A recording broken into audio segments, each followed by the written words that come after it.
अब यहाँ पे पहले हम बात कर लेते हैं इम्पोर्टेंस क्या है इंट्रापर्सनल कम्युनिकेशन की, और फिर बात कर लेंगे आपके साथ हम लास्ट टॉपिक जो है इसका डिटर्मिनेंट्स ऑफ इंट्रापर्सनल कम्युनिकेशन। तो चलिए स्टार्ट करते हैं। सबसे पहली बात तो हम यहाँ पे ये ज़ेरे बहस लाएंगे कि वालेकुम अस्सलाम। सबसे पहले तो हम ये बात ज़ेरे बहस लाएंगे कि इम्पोर्टेंस क्या है इंट्रापर्सनल कम्युनिकेशन की। कहते हैं कि ये मेंटल डेवलपमेंट में हेल्प करती है, ये इन्फ्लुएंस ऑन बिहेवियर पे असरअंदाज होने में मदद करती है, ये अपना सेल्फ इंटरेस्ट वॉच करने में मदद देती है, और ये सेल्फ काउंसलिंग में हमारी मदद करती है, और इसके साथ साथ ये राइट एंड स्टेबिलिटी पैदा करती है एक इंसान के अंदर। इसे वन बाय वन बात करते हैं। सबसे पहले मेंटल डेवलपमेंट। देखिए, इंसान जिंदगी भर जो कुछ देखता है उसे रिटेन करता है, और हमेशा अपने माइंड में इन चीज़ों को जहन में लाता है कि कौन सी चीज़ें एक दूसरे के साथ रिलेटेड है और कौन सी चीज़ें अनरिलेटेड है, और इससे वो एक अंडरस्टैंडिंग बनाता है। इससे मुख्तलिफ चीज़ें वो सुनता है, उन्हें रीड करता है। वो बहुत ज़्यादा heavily quality and extend our communication के ये बहुत ज़्यादा डिपेंड करती हैं हमारी quality of understanding regarding communication. के एनिमल्स क्या हैं, टेबल्स क्या हैं, न्यूमेरिक्स क्या हैं, क्वांटिटेटिव रिलेशनशिप क्या हैं, इक्वेशनल रिलेशनशिप क्या है। तो ये सब कुछ हम लर्न करते हैं, सब कुछ हम लर्न करते हैं, ये सब कुछ हम सीखते हैं। तो आप ये कह सकते हैं कि these all of the things are learned and read it out। ये तमाम चीज़ें लर्न की जाती हैं, रीड की जाती हैं।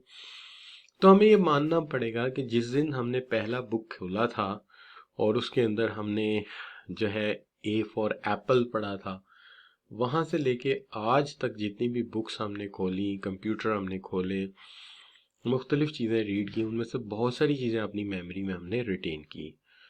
इस रिटेनिंग के अंदर हमने दुनिया के बारे में राय कायम की, different words, different Nations, different religions के बारे में जाना। अगर आप सोचें तो इसके अंदर जो मेन काम हुआ वो ये हुआ कि हमारी एक मेंटल डेवलपमेंट हुई। इसके अंदर हमारे दिमाग की एक तरबियत होती रही, जिसकी वजह से आज हम इस मुकाम पे खड़े हैं।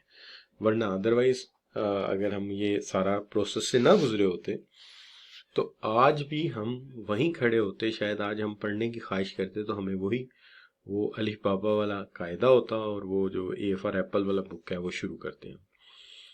लेकिन इन सारे प्रोसेस के अंदर हमने इन तमाम चीज़ों को मेमोराइज किया, जिसके अंदर मैथमेटिक्स था, स्टेटिस्टिक्स है, कम्युनिकेशन है, अकाउंटेंसी है, और हमने इसे लर्न किया, और लर्न करते करते आज हम मेंटल डेवलपमेंट की स्टेज तक पहुँचे। लेकिन अगर हम अपने साथ इस मामले पे बात ही ना करते तो हम कभी भी इन बातों को समझ ही ना पाते। इसका मतलब ये हम बुक सामने रखते हैं, पढ़ते हैं, फिर अपने आप को खुद समझाते हैं। अच्छा इसका मतलब ये होता है, इसका मतलब वो होता है। अच्छा इसका मतलब है ये एनिमल बड़ा है, ये एनिमल छोटा है। इसका मतलब है कि जनाब जो क्वाड्रेटिक फार्मूला है वो ये है, और जो स्क्वायर फार्मूला है वो ये है। और इस तरह हम हर चीज़ को वन बाय वन अंडरस्टैंड करते हैं, जिससे हम मेंटल डेवलपमेंट हासिल करते हैं। तो पहली बात तो ये कि क्या हमें मेंटल डेवलपमेंट के बारे में कुछ बात समझ आई है कि ये क्या है। अगर आई है तो जी लिख के एंटर कर दीजिए। ठीक है जी, जी लिख के एंटर कर दीजिए, आपको आइडिया हो जाएगा। कोई भी बच्चा इसका पेज बता दे, इंपॉर्टेंस ऑफ इंटरपर्सनल कम्युनिकेशन। ठीक है, सोलो वोकल और रिटर्न के करीब लिखी हुई है कि हम जब भी दुनिया में आए तब से लेके आज तक हम मुख्तलिफ 85 पेज आ गया जी। जब से लेके आज तक दुनिया में आए हमने देखा कि जो कुछ हम पढ़ते रहे, जो कुछ हम देखते रहे, वो अपने दिमाग में स्टोर करते रहे, और आज जितना भी इल्म हमारे पास है हम इसको अपनी मेंटल डेवलपमेंट कह सकते हैं। आज हम बहुत दफ़ा जो है वो आज हम बहुत दफ़ा जो चीज़ें सामने आती हैं उनके मतलब फ़ौरन राय दे देते हैं। मिसाल के तौर पे मैं कहता हूँ 3 into 3 is 10, तो आप कहेंगे नहीं नहीं सर ये गलत है। तो ये क्यों गलत है? बिकॉज आपको पता है कि 3 into 3 9 होता है। तो ये क्या है, ये हमारी मेंटल डेवलपमेंट है, ये हम पहले ही सीख चुके हैं, जिसकी बुनियाद पे हम फौरी तौर पे कह देते हैं कि 2 into 2 4 होता है। ए प्लस बी का square, A square plus B square plus 2ab होता है। तो ये क्या है, ये हमने सारा कुछ जो है क्या किया है, शाबाश मेंटल डेवलपमेंट से सीखा है, इंसान की दिमागी सतह पे इसको लर्न किया है। अब बात क्लियर है बच्चों? जी शाबाश। मोहम्मद शारिक, हाफिज अब्दुल्ला जी। तो अब ये बात आपको क्लियर है कि जो कुछ हमने लर्न किया है, सीखा है, टेबल्स हैं, मैथमेटिक्स है, इंग्लिश है, ये सब कुछ जो हमने सीखा है हमारी मेंटल डेवलपमेंट है, और हम इसको सीखते गए हैं। आज हम फौरी तौर पे कोई चीज़ सामने आती तो उसके मुतालिक राय दे देते हैं, इस वजह से कि हमारी मेंटल ग्रोथ इस लेवल तक आ चुकी है। अब दूसरी चीज़ इसके अंदर जो है वो आ जाती है आपकी इन्फ्लुएंस ऑन बिहेवियर। देखिए बात यह है कि जब हम अपने साथ बात करते हैं, अपने साथ लर्न करते हैं चीज़ों को, तो हम इससे सीखते हैं कि दूसरों के बिहेवियर पर हम किस तरह असरअंदाज होते हैं।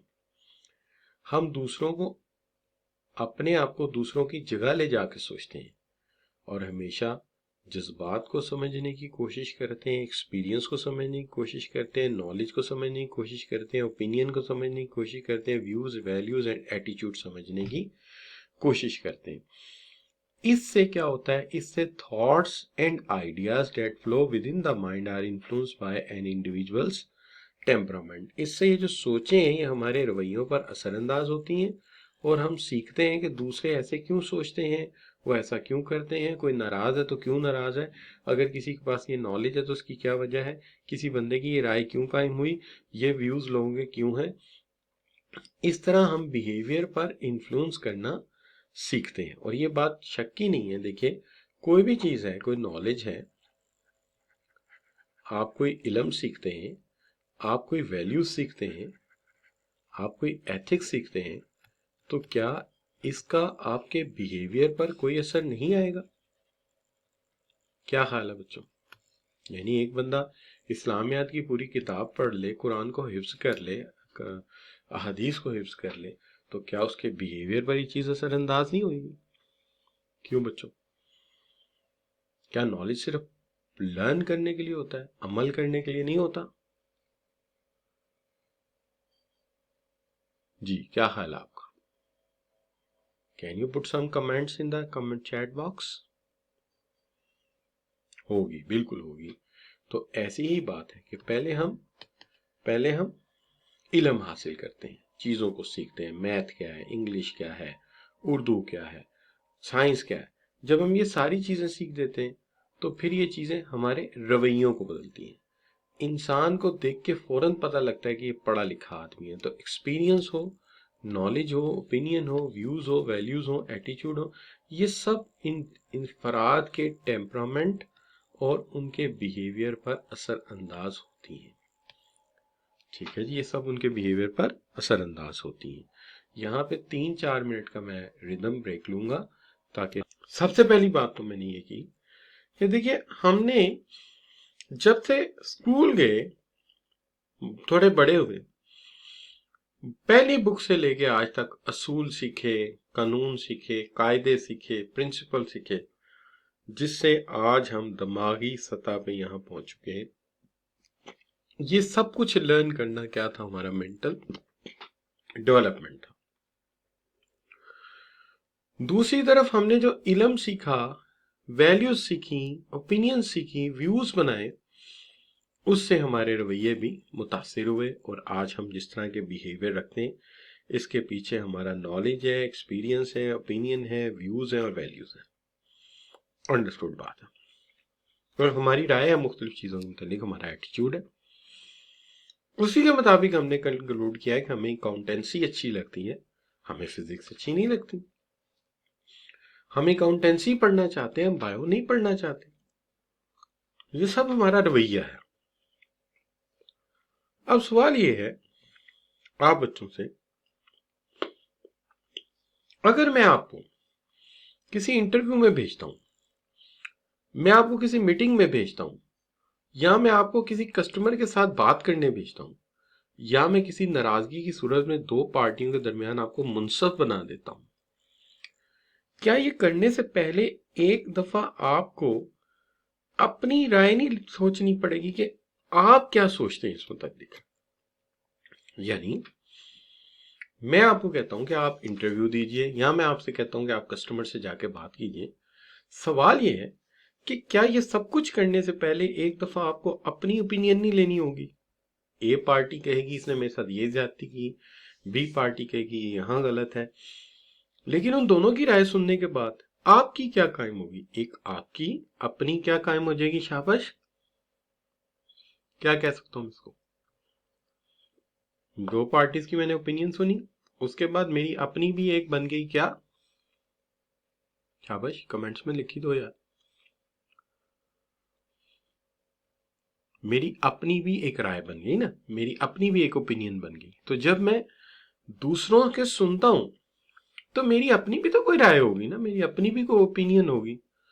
तो लिहाजा इंट्रापर्सनल कम्युनिकेशन इसके अंदर बड़ा अहम रोल प्ले करती है कि इंसान को ये समझ आ जाए कि ये कस्टमर ये कह रहा है, इंटरव्यू में ये सवालात हो रहे हैं, आर्बिट्रेशन के लिए मैं गया था, मनसब बना था, दो बंदों के दरमियान मेरी मुंसफी का रोल था, मैं दोनों में सुलह करा रहा था, लेकिन इस दौरान मैं अपने साथ भी बात कर रहा था, मैं सेल्फ अवेयरनेस जान कर रहा था, मैं अपने आप को जान रहा था, मैं क्या सोचता हूँ इस मुतालिक, मैं कॉन्स्टेंटली वॉच कर रहा था ओवर ओन सेल्फ कि मेरी क्या राय है, और मेरी इसके ऊपर बड़ी कंसंट्रेटेड एफर्ट होती, हर इंसान की होती, क्योंकि हर इंसान दूसरों के पॉइंट ऑफ व्यू को जरूर सुनता है, लेकिन willingness to understand other people's view point can help you to broaden the thinking prospects and well thought planning essentially prior to pairing of job interview meetings.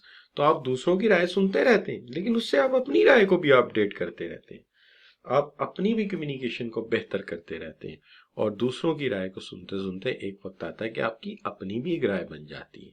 जैसे मैं अक्सर कहता हूँ, बहुत सारी चीजों में हम बड़ों को नकल करते हैं, लेकिन आहिस्ता आहिस्ता पता लगता है कि हमारी अपना ही एक स्टाइल है। तो लिहाजा हर इंसान इस तरह से काम करता है। पहली बार, हर इंसान जो है अपना शुरू से एक लर्निंग करता है, कायदे पढ़ता है, मैथ पढ़ता है, मैथमेटिक्स पढ़ता है, जिससे उसकी एक मेंटल डेवलपमेंट होती है, उसे पता चलता है ठीक क्या है, गलत क्या है, कौन सा फार्मूला ठीक है, कौन सा गलत है, और उसकी एक ओपिनियन डेवलप होती है। फिर वो ओपिनियन, वो नॉलेज, वो एक्सपीरियंस और वो एटीट्यूड इंसान का बिहेवियर बनाती है, और फिर वो दूसरों के व्यूज सुनता है, और सुनते सुनते एक वक्त आता है कि उसके अपने भी कोई व्यूज बन जाते हैं, उसका अपना भी सेल्फ इंटरेस्ट हो जाता है। तो यहां तक मैंने बात कर ली। क्या ये तीनों बातें हमें समझ आ गई हैं? आ गई हैं तो एक जी लिख के एंटर कर दीजिए। तो एक वक्त आता है हमें अपने आप से भी रोशनास हो जाते हैं कि अच्छा, मेरी ये राय है, मैं ये सोचता हूँ, मैं ये करता हूँ। तो एक वक्त आता है दूसरों की राय सुनते सुनते अपनी राय कायम हो जाती है। तो हम ऐसा करते हैं कि आप बच्चों को इस हवाले से एक दो सवालात पूछ लेते हैं। इससे क्या होगा कि हम आपकी भी जो ओपिनियन है उसको भी समझ सकेंगे। अच्छा, तो सबसे पहली बात आप दोस्तों से ये करते हैं कि नॉलेज हासिल किया, उससे हमारी मेंटल डेवलपमेंट हुई, फिर उसके बाद क्या हुआ कि हमने जो है वो हमारे रवैये पर असरअंदाज हुआ, जो भी नॉलेज सीखा था, ओपिनियन सीखी थी, और फिर एक वक्त आया हमने लोगों की राय सुनना शुरू की। इस तरह सुनते सुनते एक वक्त आया हमें अपनी भी ओपिनियन डेवलप हो गई कि हम क्या चाहते हैं। अब सवाल ये है कि dash is an awareness practice where you turn your attention inward, जहां आप अपनी तवज्जो अपने अंदर ले जाते हैं, and non judgmentally watch what you think, आप नॉन जजमेंटली देखते हैं, आप क्या सोचते हैं, आप क्या फील करते हैं, आप क्या करना चाहते हैं। तो आप इसको क्या कहेंगे बच्चों? आप इसको कहेंगे कि ये है, सब बच्चे डी ऑप्शन ले रहे हैं, गुड, वेरी गुड। इसका तीन मतलब है। एक तो आप सेल्फ ऑब्जर्वेशन कर रहे हैं, आप अपने आप को ऑब्जर्व कर रहे हैं। दूसरा, आप सेल्फ अवेयरनेस पैदा कर रहे हैं, अपने साथ अवेयरनेस, है ना। वो कहते हैं पूरे शहर के हालात तो पता है, अपने हालात नहीं पता। पूरे शहर की राय तो जानते हैं, अपनी राय का पता ही नहीं।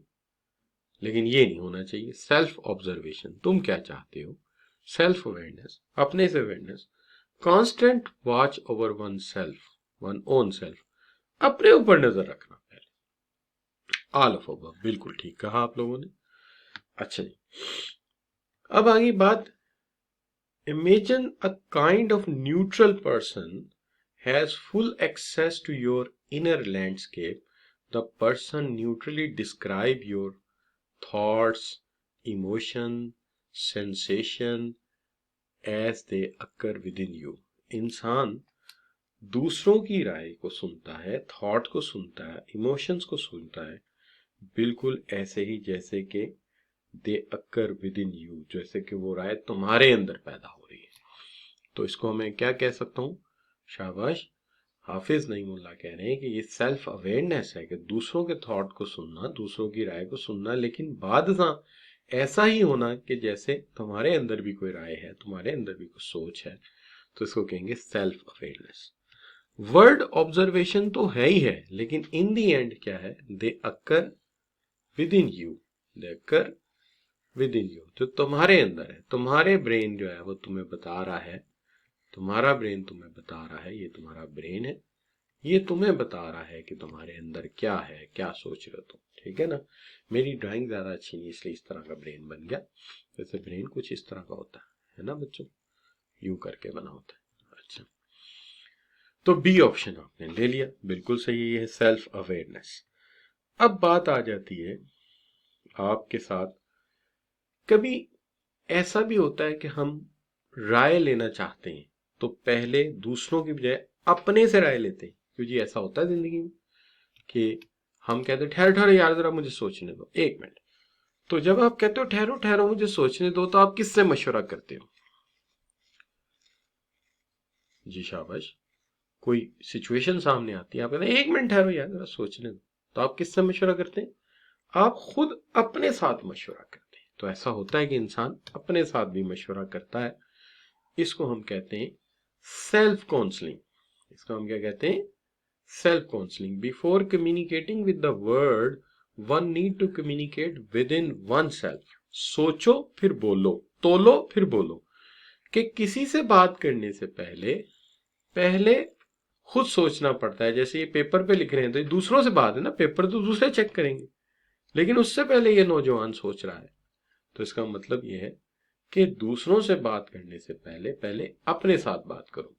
सो in that sense we can say that intrapersonal communication can be regarded as essential prerequisite. ये प्री-रिक्विजिट है इफेक्टिव इंटरपर्सनल कम्युनिकेशन का, कि जब तुम इफेक्टिव इंटरपर्सनल कम्युनिकेशन करते हो, कोई बात किसी को कहते हो और उसे फौरन समझ आ जाती है, इसका मतलब ये बात पहले तुम्हारे अपने अंदर क्लियर हुई है। क्या हाल है बच्चों?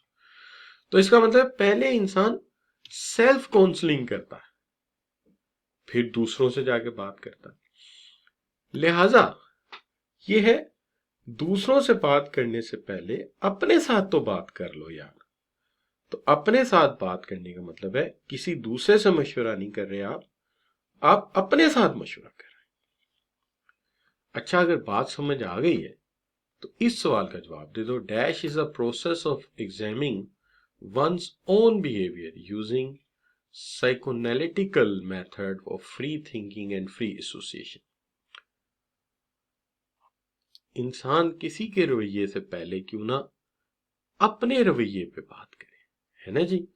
खुद अपने साथ बात करे। तो जब process of examining one's own behaviour, ठहरो अपने बिहेवियर पे पहले सोचो, इसका मतलब है आप सेल्फ काउंसलिंग कर रहे हैं, आप किसी दूसरे से मशवरा नहीं कर रहे, आप अपने साथ मशवरा कर रहे हैं। ठीक है जी? अच्छा, इससे इंसान के क्या हासिल होता है? अगर इंसान इस अमल से गुजर जाए तो उसके अंदर एक स्टेबिलिटी आती है, उसके अंदर डायरेक्शन आती है, उसके अंदर एक फ्रेम आ जाता है। यानी इस सारे प्रोसेस में इंसान अपने अंदर एक तहम्मुल पैदा कर लेता है, उसे रास्ते की समझ आ जाती है और वो दुनिया में जजमेंट कर लेता है कि क्या ठीक है क्या गलत है, अगर वो इस प्रोसेस से गुजर जाए, अगर वो इस प्रोसेस से गुजर जाए।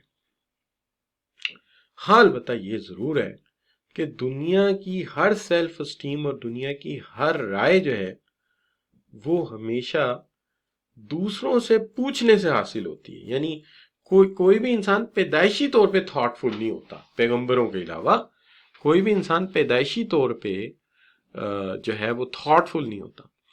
अफर्मेशन हमेशा दूसरों से ली जाती। यानी मैं ये मानता हूं कि आप सेल्फ काउंसलिंग कर रहे हैं, लेकिन ये सेल्फ काउंसलिंग के थॉट किसी बीच के आपके दिमाग में बोया गया तो गए हैं ना, यानी किसी ने कुछ बताया तो ही जमा हुए ना। इसका मतलब है इंसान जितनी मर्जी सोचें ले आए, वो सोचें उसके दिमाग में खुद से पैदा नहीं होती, इंसान दूसरों से सिक्योर करता है अफर्मेशन। क्या मैं ये सही सोच रहा हूँ, क्या मैं ये सही बात कर रहा हूँ, क्या ये डायरेक्शन ठीक है। अच्छा अगर नहीं है तो आपकी राय में क्या है। लिहाजा कहा ही जाता है कि if there is anything else considered to be the more helpful, अगर कोई और चीज सोची जाए, यानी कोई और चीज सोची जाए to be helpful then self talk, self talk के अलावा, तो जब सेल्फ टॉक के अलावा helpful other than self talk, इसका मतलब है यहाँ पे सेल्फ अफर्मेशन के चांस कुछ नहीं है। उसकी वजह यहाँ तो हमने पहले ही कह दिया कि if anything else considered to be the more helpful then self talk increasing one's esteem, अगर सेल्फ टॉक के अलावा कोई चीज इंसान में सेल्फ स्टीम पैदा कर सकती है तो वो कौन सी चीज हो सकती है। अपने आप को जानना, सेल्फ स्टीम, अपने आप को जानना है। मेडिकेशन, दवाइयां खाने से होता है, गुड, वेरी गुड। कोई दवाई आज तक तुमने खाई है जिससे तुम्हारे अंदर सोच पैदा हुई हो कि मैं कहूँ विटामिन सी खाने से ड्रीम बड़े अच्छे आते हैं? ऐसा तो नहीं होता यार। ये सिक्योरिंग अफर्मेशन फ्रॉम अदर होता है, दूसरों से हम पूछते हैं और फिर हम सीखते हैं। अच्छा अब अगर हम सोचें कि अभी तक जो हमने बात की है वो क्या बात की है, तो आपको अंदाजा होगा कि हमने जो बात की है वो ये की है कि हम सब लोग क्या करते हैं, हम बचपन से लेके जवानी तक नॉलेज हासिल करते हैं, बुक्स पढ़ते हैं, रूल्स एंड प्रिंसिपल सीखते हैं, जिससे हमारी मेंटल डेवलपमेंट होती है, हमें सही गलत की पहचान होती है, हमें प्रिंसिपल, रूल्स और मैथमेटिक्स आ जाता है, तो हम ये कहते हैं ये मेंटल डेवलपमेंट है। ये तमाम नॉलेज जो हम यहाँ से सीखते हैं, ये इल्म जो हम यहाँ से सीखते हैं, ये वैल्यूज जो हम सीखते हैं, इससे हमारा बिहेवियर इन्फ्लुएंस होता है। पढ़ा लिखा आदमी बड़ी अच्छी तरह बिहेव करता है, अनपढ़ आदमी इतना अच्छा बिहेव नहीं करता, अगर उसकी तरबियत नहीं हुई तो फिर तो बिल्कुल ही नहीं करता। तो लिहाजा पहली बात मेंटल डेवलपमेंट, उससे नॉलेज और वैल्यूज आती हैं जिससे हमारा बिहेवियर बदल जाता है। ये दूसरी बात है। तीसरी चीज जो है वो ये है कि जब हम दूसरों से बातें सुनते हैं, नॉलेज लेते हैं, तो इससे हम अपने आप को भी देखते हैं और हम अपना सेल्फ इंटरेस्ट भी वॉच कर लेते हैं कि हम क्या चाहते हैं। इन सारी बातों में हमारा इंटरेस्ट क्या है, कि हम जब कस्टमर से बात कर रहे होते हैं, हम कोई चीज़ बेच रहे होते हैं, कोई चीज़ खरीद रहे होते हैं, तो हम सबसे पहले ये सोचते हैं इसमें मेरा इंटरेस्ट क्या है। चूंकि अगर मैं अपना सेल्फ इंटरेस्ट नहीं जानता तो क्या मैं अपने सेल्फ इंटरेस्ट का दिफा कर सकता हूँ? यकीनन नहीं कर सकते। जब जानते नहीं हो तो दिफा कैसे करोगे। और चौथी बात आ गई, जब हम दूसरों से राय लेने जाते हैं तो सबसे पहले हम सेल्फ काउंसलिंग करते हैं, लेकिन इस सेल्फ काउंसलिंग के प्रोसेस में जो सबसे अहम रोल प्ले करती है वो ये है कि इस प्रोसेस के बाद हमारी ज़ात में स्टेबिलिटी पैदा होती है, हमारी ज़ात में जो है वो डायरेक्शन पैदा होती है कि हमें कौन से रास्ते पे चलना चाहिए, कौन से रास्ते पे नहीं चलना चाहिए। सारी ज़िंदगी हम ये सीखते रहते हैं। लेकिन अगर सेल्फ काउंसलिंग ना हो तो हमेशा याद रखिए कि हम अफर्मेशन फ्रॉम अदर्स करते हैं जिससे हमारी अपनी राय डेवलप होती है। तो ये था हमारा पहला आर्टिकल जिसके बारे में हमने अभी तक